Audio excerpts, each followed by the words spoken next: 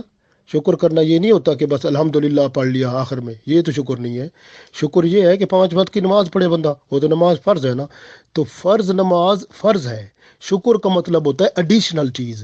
آپ کوئی نفل پڑھو، اللہ کا شکر۔ رسول اللہ صلی اللہ علیہ وسلم جو ہے ساری رات وہ عبادت کرتے تھے، ان کے پنڈلیوں مبارک وہ جو ورم پڑ جاتے تھے، موٹی ہو جاتی تھیں، تو حضرت عائشہ رضی اللہ تعالیٰ عنہا ان کو منع فرماتی ہیں کہ آپ کیوں کرتے ہیں اتنی عبادت؟ وہ آپ صلی اللہ علیہ وسلم فرماتے تھے دیکھو میں اللہ کا شکر ادا نہ کروں۔ یہ ہے شکر۔ شکر ادا کرنا وہ ہوتا ہے جو ایڈیشنل عبادت ہوتی ہے، جو مزید عبادت ہوتی ہے، جو فرض عبادت جو ہے اس کے علاوہ جو ہوتی ہے عبادت، وہ اللہ کی عبادت جو ہے وہ شکر ہوتی ہے۔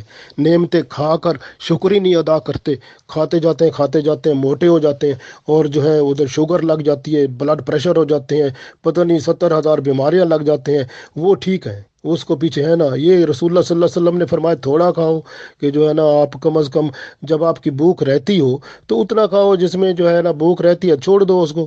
اور اس کے بعد جو ہے جب آپ پہ میدے کے 3 حصے بناؤ، ایک ہوا کے لیے رکھو، ایک کھانے کے لیے رکھو، خوراک کے لیے، اور ایک سانس کے لیے رکھو، تو اتنا کھاؤ تھوڑا، پھر بھی اب بھوک رہتی ہو تو چھوڑ دو کھانا۔ تو یہی بات تھی نا، مدینہ شریف میں کتنے ڈاکٹر آئے وہ آپ صلی اللہ علیہ وسلم کے زمانے میں، انہوں نے دکانیں بنائیں وہاں پر جو ہے نا، وہ بھی لوگ ہمارے پاس آئیں علاج کریں ہم ان کا، وہ بیٹھے رہے دکانیں کھول کے، کوئی آتا ہی نہیں تھا۔ کیوں؟ انہوں نے کہا یہ کیا وجہ ہے؟ انہوں نے کہا رسول اللہ صلی اللہ علیہ وسلم جو ہے انہوں نے ہمیں ایک طریقہ بتایا ہے کہ آپ جو ہے نا بھوک جب لگ رہی ہو، جب بھوک لگی ہوئی ہو تو پھر کھانا کھاؤ۔ تو ہم تو اس وقت کھانا کھاتے ہیں جب ہمیں بھوک لگی ہوتی ہے، اور جب بھوک رہتی ہے تو ہم کھانا بند کر دیتے ہیں۔ تو پھر انہوں نے کہا اس لیے تو آپ بیمار نہیں ہوتے۔